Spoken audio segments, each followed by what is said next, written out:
Hello dear learners, welcome back to Abid Shiksha. Today's daily news capsule is brought to you by Abid Shiksha. So let us begin. आज के जो important articles है, आज दो articles हमारे state से associated है. First is regarding Ali Ai Ligang, जो फेस्टिवल है मिसिंग्स का. तो वो फेस्टिवल जो है कल जो है फर्स्ट वेंसडे ऑफ फागुन में जो है ये सेलिब्रेट किया जाता है, तो उससे रिलेटेड है. Second is Sikna Jwhwlao national park in Bodoland region, वो उसके बारे में हमें थोड़ा लिखना होगा. This is one important news जो आपको पता होना चाहिए. It is 8th national park of Assam, of state of Assam.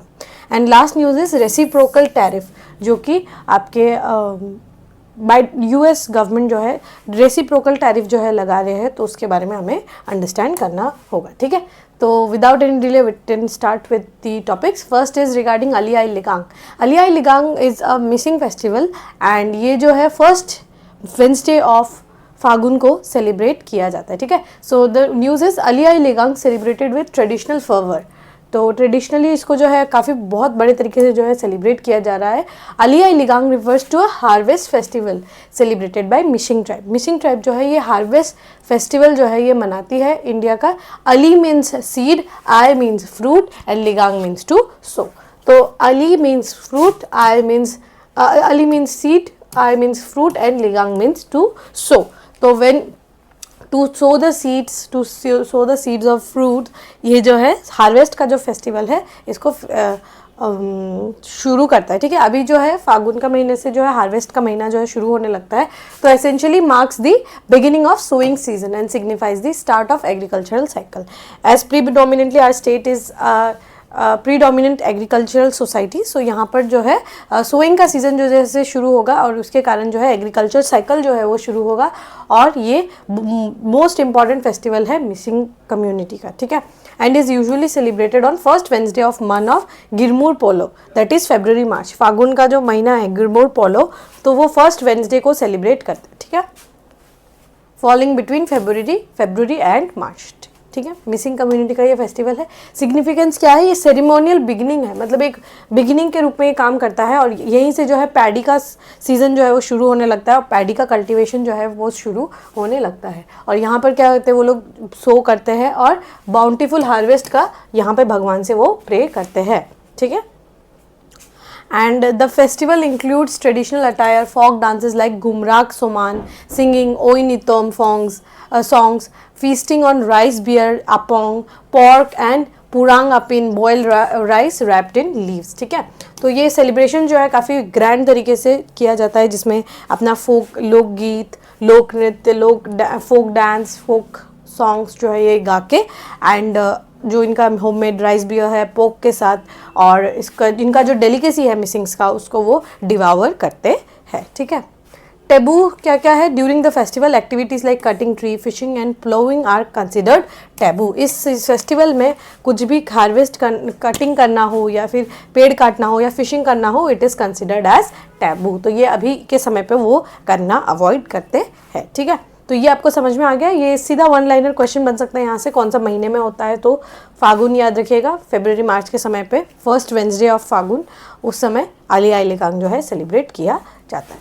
ठीक है, तो होपफुली आपको समझ में आ गया होगा. Nothing much in this but really important topic. Next is Sikna Jwhwlao. I am sorry if I am not able to pronounce the places correctly. ठीक है, I am really sorry if I am butchering the name also. But ये जो है ये हमारे state का 8th national park जो है ये बनने वाला है. बोडोलैंड में जो है ये न्यू नेशनल पार्क जो है इसको बनाया गया है. और कैबिनेट ने इसका अनाउंसमेंट 15 अगस्त को 2024 में ही कर दिया था. एंड अभी जो है इसको ऑफिशियल जो है ग्रीन फ्लैग भी मिल चुका है. ठीक है, सो यहाँ पर न्यूज़ क्या आया है. The Sikna Jwhwlao Reserve forest located between Raimona and Manas national parks in Kokrajhar and Chirang district will be Assam's 8th national park and state's cabinet decided on Sunday. ये जो national park है ये Raimona national park in Kokrajhar और मानस national park in various regions, उसके बीच में आता है आपका सिकना जाहलो नेशनल पार्क, ठीक है। On 15 August 2024 during 78th independence day speech, chief minister of Assam doctor Himanta Bishwa Sharma announce the recognition of 321.90 square kilometre Chirang Ripu Reserve Forest located in Indo-Bhutan border region in Chirang and Kokrajhar district as Sikna Jallau National Park। तो ये जो Chirang Ripu reserve forest है ना, उसी का नाम जो है, उसी को बेटर इंपॉर्टेंट स्टेटस देके नेशनल पार्क का इसको दर्जा दे दिया गया है।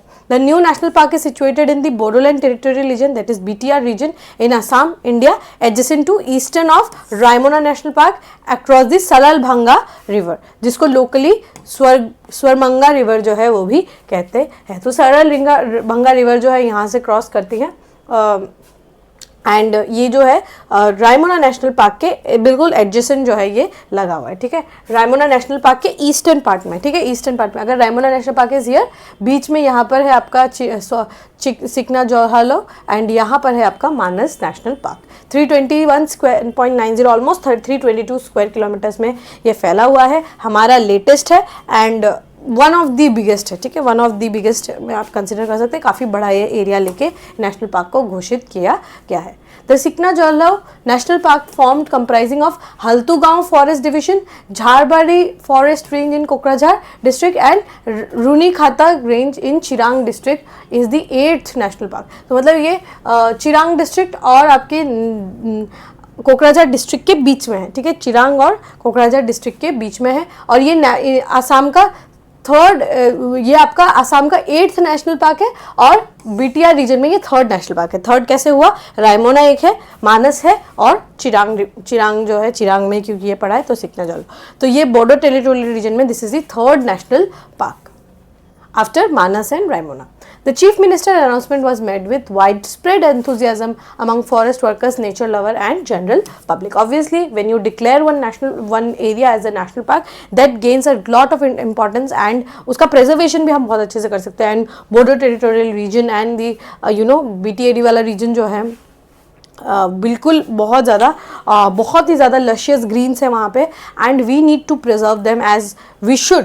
It is our moral duty and it is a moral duty of the government of India, government of Assam and India as well as the local people to preserve the nature, to keep it as pristine as possible. So उसके लिए अगर हमने national park के रूप में इसको announce कर दिया, that is a really big move जो हम कह सकते हैं।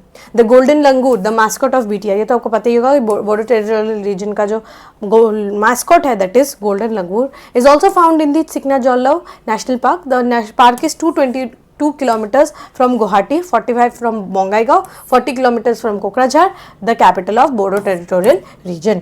तो ये हम गुवाहाटी सिटी से 222 किलोमीटर्स दूर है, बोंगाईगांव से 45 किलोमीटर्स दूर है और आपका कोकराझार से it's merely 40 kilometres in distance. तो लोग जो है बिल्कुल आराम से ये जगह को एक्सेस कर सकते हैं and it will be really beneficial for the environment, for the forest dwellers, for the nature lovers and for the entire Assam also it will be really important, क्योंकि इको टूरिज्म वगैरह में भी नेशनल पार्क को बहुत ज़्यादा use किया जाता है, ठीक है। सो ये आपको होपफुली समझ में आया होगा। This is one important topic जो हमें डिस्कस करना था। This is the last topic of the day. आज कुछ ज़्यादा जो है पेपर में उतना कुछ नॉट वेरी जो एग्ज़ाम पर्सपेक्टिव से उतना कुछ ज़्यादा खास आया नहीं था, पर हमारे स्टेट ऑफ असम के लिए 2 इंपॉर्टेंट चीज़ें आए थे जो हमने डिस्कस कर लिया, ठीक है। No one can argue with me Trump on reciprocal tariff. Reciprocal tariff क्या होता है? अगर यूएस अभी तक बाइडेन गवर्नमेंट तक क्या होता था कि यूएस के जो गुड्स है ना, इंडिया में इतना फ्री फ्लो आपको देखने को नहीं मिलेगा कि मेड इन यूएस प्रोडक्ट जो है इतना फ्री फ्लोइंग जो है नहीं आप देखेंगे, बिकॉज हमने यूएस अगर कोई सामान जाता है ना, तो यूएस अगर कोई सामान जाता है तो वो हम लोग इजीली उसको भेज सकते हैं, वहाँ पर इम्पोर्ट रेस्ट्रिक्शन नहीं है। लेकिन हमारे स्टेट में, हमारे कंट्री में इम्पोर्ट रेस्ट्रिक्शन है। तो अब ट्रम्प क्या कर रहे हैं कि वो जो है रेसिप्रोकल जो है टैरिफ लगा रहे हैं। अगर हमने लेट्स से 30% का टैरिफ लगाया हुआ है तो वो भी 30% का टैरिफ लगा रहे हैं on Indian goods. US President Donald Trump has said that he has made it clear to Prime Minister Narendra Modi that India would not be spared from Washington's reciprocal tariff, emphasizing that nobody can argue with me on tariff structure। तो यहाँ पर prime minister Narendra Modi को इन्होंने कह ही दिया है कि वो कोई भी उनको रोक नहीं सकता, टैरिफ वो लगा के रहेंगे tariff, and nobody can argue with me on that. Mr. Trump made remarks during an interview with Sean Hannity of Fox News recently. Fox News aired a joint television interview with Mr. Trump and billionaire Elon Musk on Tuesday night. Tuesday को जो है Mr. Trump और Elon Musk ने जो है दोनों ने साथ में मिलके एक फॉक्स न्यूज़ को एक इंटरव्यू दिया था, उन्होंने वहाँ पर ये बात को रखा था.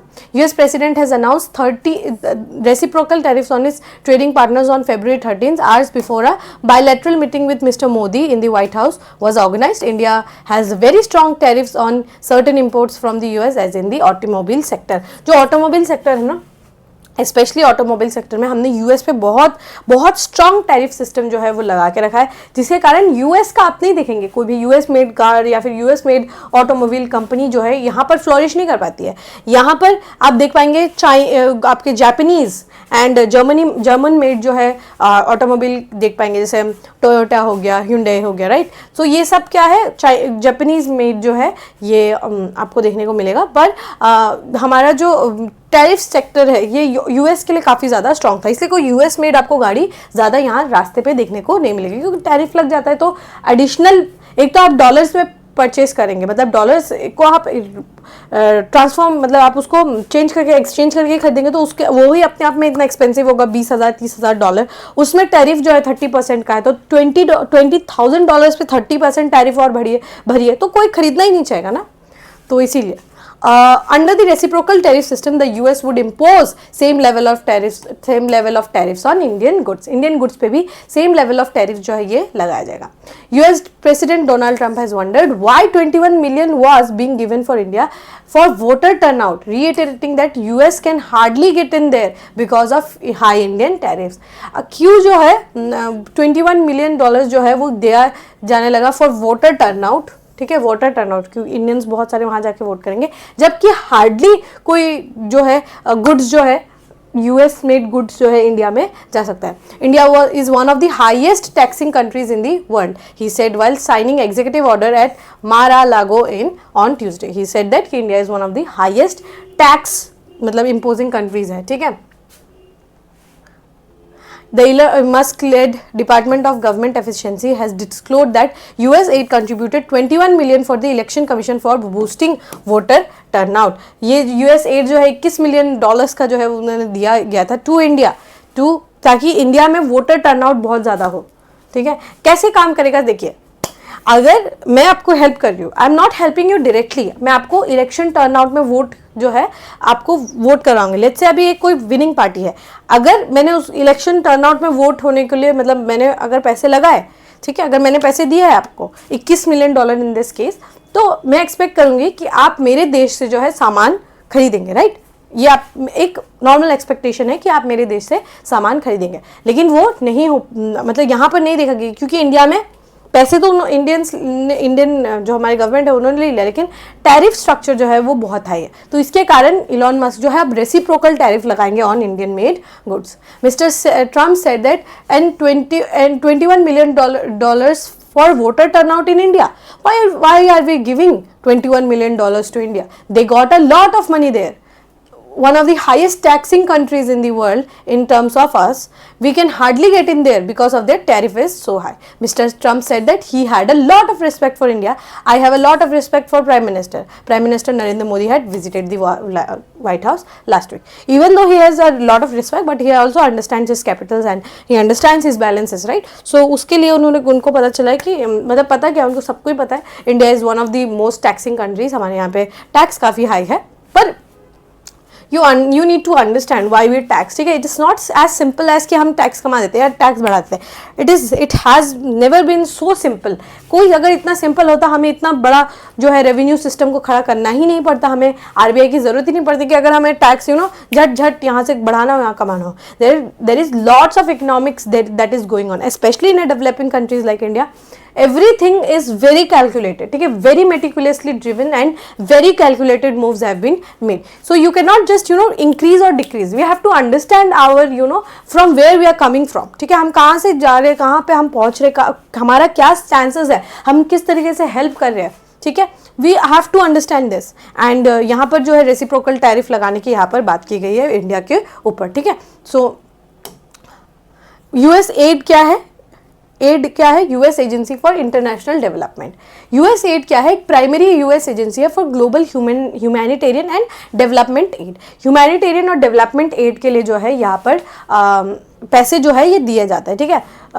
ये जो सपोर्ट है इंडिया यूएस ने पिछले साल 2024 में 44.2 बिलियन यूएस डॉलर्स जो है वो दिया था, जो कि 0.4% है of total US federal budget. Total US federal budget का 0.4% हिस्सा जो है यूएस एड के रूप में इन्होंने बाकी देशों में दिया, but accounted for 42% of all humanitarian aid tracked by United Nations. तो यूएस ने 44.2 बिलियन डॉलर्स जो है वो दिए हैं।